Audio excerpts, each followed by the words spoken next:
He's an American internet entrepreneur and venture capitalist. He's the CEO of the online shoe and clothing store Zappos. Prior to joining Zappos, he co-founded Link Exchange, which he sold to Microsoft for $265 million.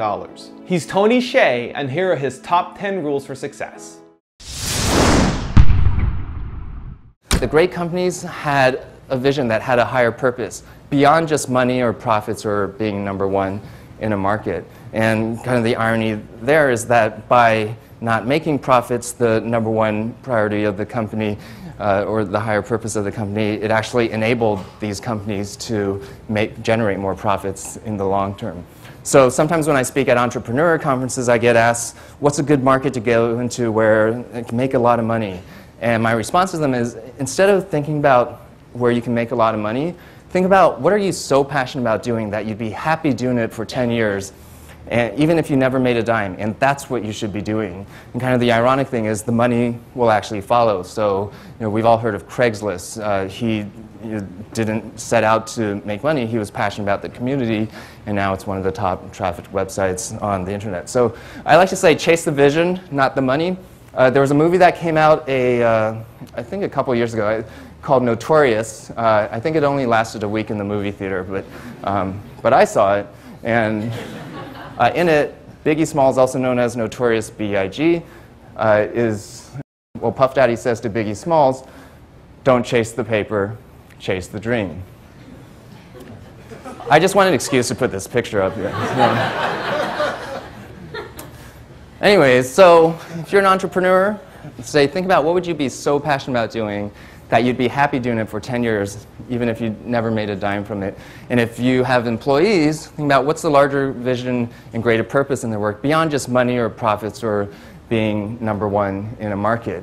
Company culture was always important, and myself and Fred interviewed everyone when we were still in San Francisco, basically until we couldn't do that anymore because there were too many employees to interview. But basically, we had this criteria of, yes, interview for the normal business technical stuff, but do they meet the bar? Right. Technically. So do the normal set of interviews, but then you kind of had this final test of is this someone I would choose to hang out with or grab a drink with? And if the answer was, if we weren't in business together, if the answer was no, then we wouldn't hire them. So that goes against a lot of the things that, I've heard out there in the past. It's keep your work and personal relationships separate.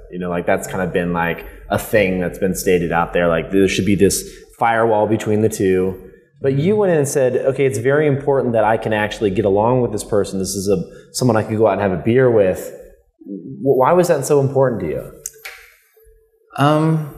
I guess I have two answers to that. One is, yes, there are companies that focus on work-life separation or work-life balance, and at Zappos we really focus on work-life integration, and at the end of the day it's just life, so you might and especially if you spend so much time at work, you better hopefully enjoy the time that you're spending there and the people that you're with. So that's one answer. And then the other answer is, and I don't think the book existed at the time Zappos was founded, but Jim Collins, his book Good to Great, researched and looked at what separated the great companies in terms of long-term financial performance from just the good ones or mediocre ones, and found that the great ones had two important ingredients that separated them from just the good ones or mediocre ones. And one of them was that they all had strong cultures. And we formalized the definition of our culture into, we have 10 core values at Zappos. And one of the actually really interesting things I found from the research was that it actually doesn't matter what your values are.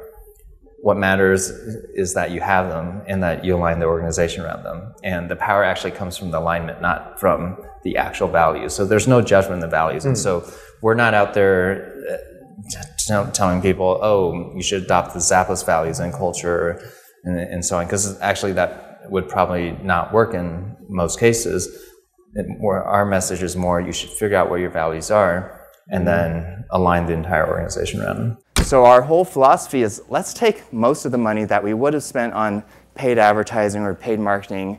And rather than buy our exposure, instead, let's invest it into customer service and the customer experience, and let our customers do the marketing for us through word of mouth. On any given day, about 75% of our orders are from repeat customers. And we basically grew from no sales in 1999 to in 2008 was the first year where we hit $1 billion in gross merchandise sales.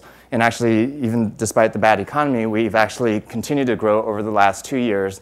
In fact, our net sales for Q1 this year were up almost 50% year over year. And people ask us, what did we do differently over this last 24 months? And we actually didn't do anything differently. And it's not because of anything we did over the past 2 years. It's because of all the investment we made prior to that we continue to grow because of the loyalty of our customers. And the number one driver of all that growth is through repeat customers and word of mouth.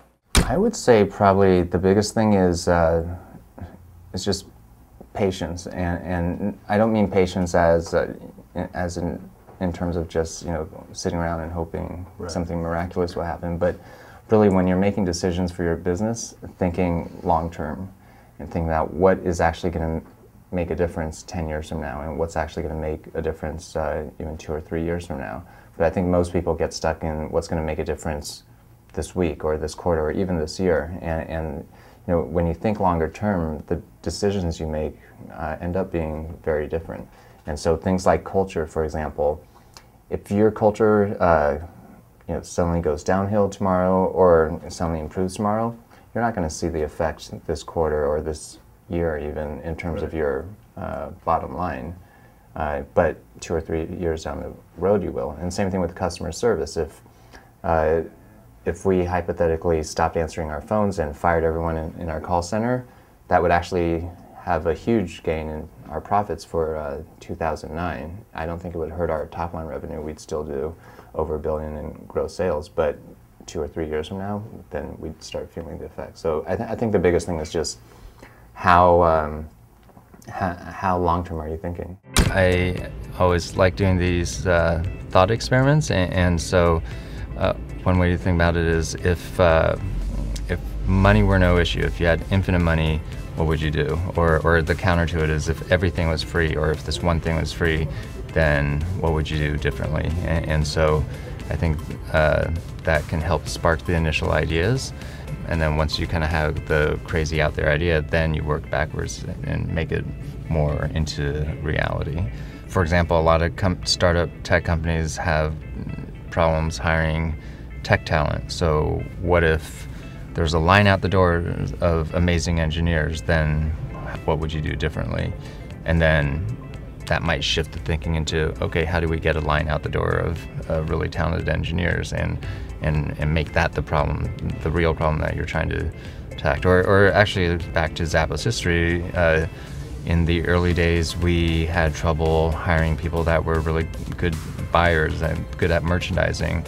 Initially, the problem was framed as, how do we go and recruit more talented buyers? But then we reframed it as, well, the only way we can guarantee kind of an endless supply of talented buyers is if we basically grow and train them ourselves. And so now we have a program where we hire people that are entry level, and within 3 to 5 years, they have the potential to become a senior leader within the company. You talk to managers and you tell them you should be spending 10 to 20% of your time outside the office with your team. Initially, the response from some of them are, well, is that really working? We're just hanging out. And then we ask the managers that have done it, how much more productive is your team, because there's better communication and higher levels of trust, and people are willing to do favors for each other because they're doing favors for friends, not for just a coworker. And in terms of increased productivity, the answers range from anywhere from 20% to 100%. So kind of worst case scenario, you break even. I mean, we were fresh out of school, just didn't know what we were doing, and I think I'd say one of the lessons that actually you would think we'd learned the first time, but kind of repeats itself throughout history, is actually just not having enough self-confidence, right? Like thinking, oh, if we hire this external person that has this great resume, then they'll be great, and it feels weird, but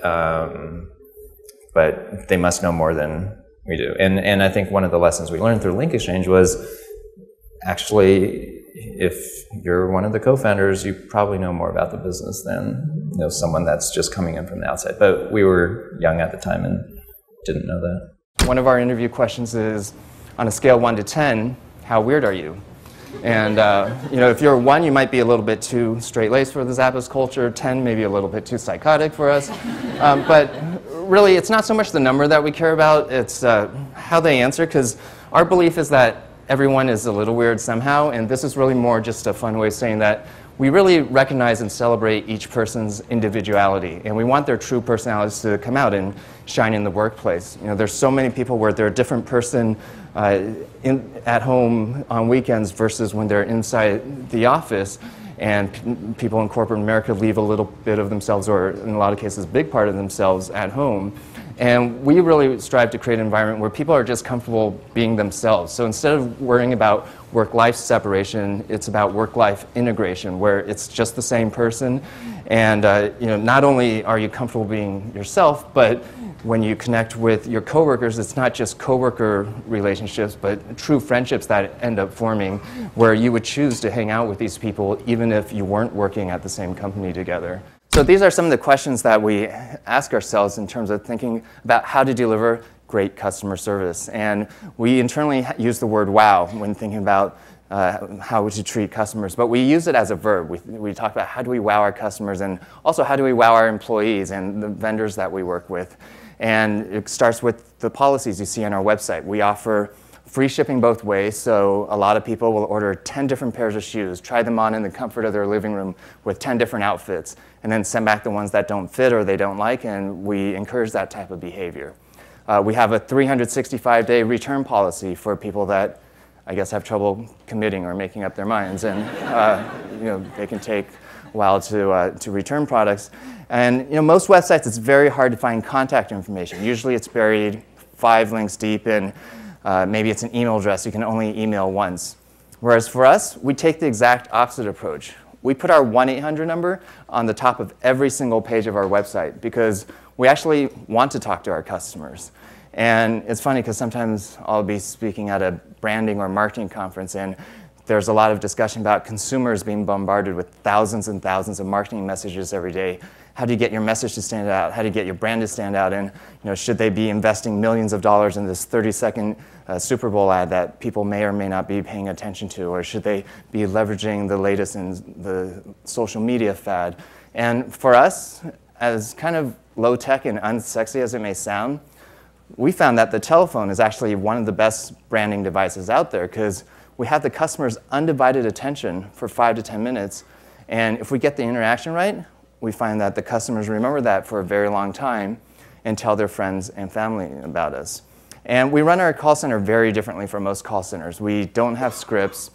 We don't have this concept of average handle time, which most call centers have, which is all about how quickly can you get the customer off the phone in the name of being more efficient. But we're not trying to maximize for efficiency. We're trying to maximize for the customer experience. And we don't upsell. And so going back to the no call time, I actually just got an email last night. A new record was set for the longest phone call ever. It was 8 hours and 3 minutes long. So yeah, I don't know how the bathroom situation worked out for that one. But